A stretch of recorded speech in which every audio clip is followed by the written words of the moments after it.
बिस्मिल्लाहिर्रहमानिर्रहीम। अस्सलामु अलैकुम वरहमतुल्लाहि वबरकातुहू। अल्हम्दुलिल्लाहि वकफ़ा वस्सलामु अला इबादिहिल्लज़ी अस्तफ़ा अम्मा बाद। अल्लाहुम्मा सल्लि अला मुहम्मद व अला आलि मुहम्मद कमा सल्लैता अला इब्राहीम व अला आलि इब्राहीम इन्नका हमीदुम मजीद। अल्लाहुम्मा बारिक अला मुहम्मद व अला आलि मुहम्मद कमा बारकता अला इब्राहीम व अला आलि इब्राहीम इन्नका हमीदुम मजीद। भाई दोस्तों बुज़ुर्गों, अल्लाह आप लोगों को खुश रखे, सलामत रखे, हिफ्ज़ अमान में रखे, आमीन। मेरे दोस्तों, मेरे बुज़ुर्गों, अंबिया अलैहिस्सलाम की तादाद अल्लाह वालों ने अपनी किताबों में लिखी है कि फरमाया 1.25 लाख अंबिया अलैहिस्सलाम दुनिया के अंदर आए। एक रिवायत के मुताबिक 1,24,000 आए। तो मेरे दोस्तों, बहरहाल वो अल्लाह के नबी थे।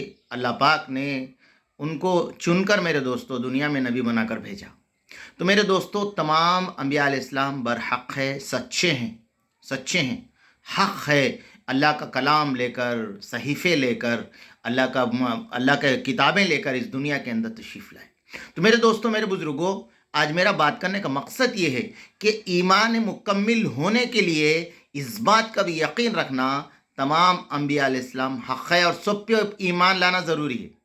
पूरे अंबिया अलैहिस्सलाम पर ईमान लाना ज़रूरी है। आमनतु बिल्लाहि व मलाइकतिहि व कुतुबिहि व रसूलिही, पूरे रसूलों पे, नबियों पे ईमान लाना ज़रूरी है।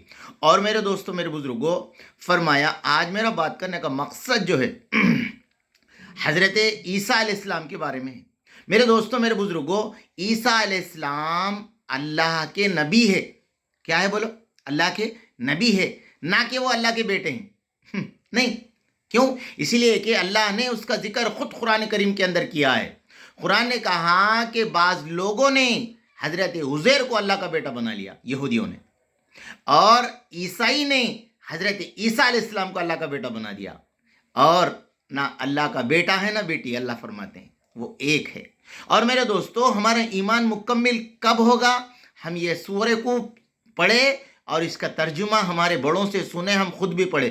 कुल हुवल्लाहु अहद अल्लाहुस समद लम यलिद वलम यूलद वलम यकुल्लहु कुफुवन अहद। अल्लाहु अकबर। ये सूरा मेरे दोस्तों ताजदार मदीना जनाब मोहम्मद रसूलुल्लाह सल्लल्लाहु अलैहि वसल्लम के सामने एक साहब का जिक्र हुआ, मुंतखब हदीस। बोले या रसूलल्लाह, ये नमाज के अंदर कुल हुवल्लाहु अहद खूब पढ़ते हैं, सूरह इखलास है इसका नाम, इखलास। फरमाया, अल्लाह के नबी ने उनको पूछा, क्या बात है, ये सूरा तुम खूब पढ़ते हो? कहा, या रसूलल्लाह, मुझे ये सूरे से मोहब्बत है। हुजूर ने फरमाया, जो इस सूरे से मोहब्बत करे अल्लाह भी उससे मोहब्बत करते हैं। अल्लाह अकबर। और मेरे दोस्तों, आका अलैहिस्सलाम की रिवायत एक है कि आका अलैहिस्सलाम के पास एक शख्स आके बोले, या रसूल अल्लाह, मेरे को बरकत नहीं है घर के अंदर। हुजूर अलैहिस्सलाम ने उन्हें कहा, वस्सलातु वस्सलामु अला रसूलिल्लाह सल्लल्लाहु अलैहि वसल्लम, बिस्मिल्लाहिर्रहमानिर्रहीम, कुल हुवल्लाहु अहद अल्लाहुस समद लम यलिद वलम यूलद वलम यकुल लहु कुफुवन अहद। ये पढ़ लिया करो, घर में बरकत आती। तो मेरे दोस्तों, मेरे बुजुर्गों, ये वो सूरा है। ये सूरे के अंदर अल्लाह पाक ने बता दिया, हाँ, अल्लाह एक है, ना वो किसी का बेटा है ना उसकी बेटी, किसी की बेटी हो। तो मेरे दोस्तों, मेरे बुजुर्गों, फरमाया हज़रत ईसा अलैहिस्सलाम को अल्लाह ने ऐसे मोजिज़े अता फरमाए। फरमाया मेरे दोस्तों, मट्टी की चूड़ियाँ बना के ऐसा उड़ा देते तो फरमाया खुद उड़ जाती। अल्लाह ने मोजिज़ा दिया। और मेरे दोस्तों, किसी अंधे के सामने हाथ फेर देते तो रोशनी आ जाती थी।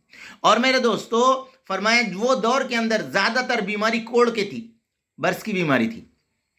ईसा अलैहिस्सलाम थूक लगा देते तो वो बीमारी कम हो जाती थी। 5 मिनट का मदरसा। और मेरे दोस्तों, किसी मुर्दे से बात करते तो वो जिंदा हो जाता था। ये उनके मोजिज़े थे, खुदा नहीं थे, वो खुदा नहीं थे। मोजिज़े अल्लाह देते हैं, अपने करम से देते हैं, अपनी कब्ज़े खुदरत से देते हैं। ये तो मेरे दोस्तों, मेरे बुजुर्गों, इसी तरह उनकी माँ का वाक़या आज मैं पढ़ रहा हूँ। मरियम बिनते इमरान बनी इसराइल की एक शरीफ घराने में पैदा हुई। बनी इसराइल की शरीफ घराने में पैदा हुई। कुरान में 12 जगह इनका नाम आया। कुरान में कितनी जगह? 12 जगह नाम आया। इनका नाम एक मुकम्मिल सूरत सूरह मरियम नाजिल फरमाई। इनके वालिद इमरान बिनते इमरान बैतुल मुक़द्दस के इमाम थे। क्या थे? इमाम थे। मरियम अलैहिस्सलाम बचपन ही से बड़ी नेक सीरत खातून थी। अल्लाह ताला ने इनको इस वक़्त के तमाम औरतों पर इन्हें फजीलत अता फरमाई। और पैदाइश के बाद इनके वालिदा ने अपनी मन्नत के मुताबिक इनके खालू हज़रत ज़करिया अलैहिस्सलाम की किफ़ायत में बैतुल मुक़द्दस की इबादत के लिए वक्फ़ कर दिया।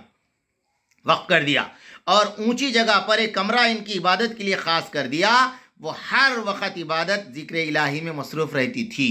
اللہ تعالیٰ نے غیبی طور پر بغیر موسم کے عمدہ پھل کے ذریعے ان کی پرورش فرمائی۔ جب حضرت مریم علیہ السلام بڑی ہوئی تو اللہ تعالیٰ نے فرشتے کے ذریعے بشارت دی، تمہیں ایک بیٹا عطا کیا جائے گا جس کا نام عیسیٰ ہوگا، پھر وہ دنیا میں آخرت میں بلند مرتبہ پانے والا ہوگا۔ بچپن ہی میں لوگوں سے بات کر کر آپ کی پاک دامنی کی شہادت دے دی۔ عیسیٰ علیہ السلام دنیا میں جب پیدا ہوئے تھے بات کرے، اور میرے دوستو اسی وقت پاک دامنی کی بات ہو گئی۔ انشاءاللہ آئندہ بھی میں بتاؤں گا۔ اللہ میرے کو آپ کو عمل کی توفیق دے۔ ربنا تقبل منا انک انت السمیع العلیم۔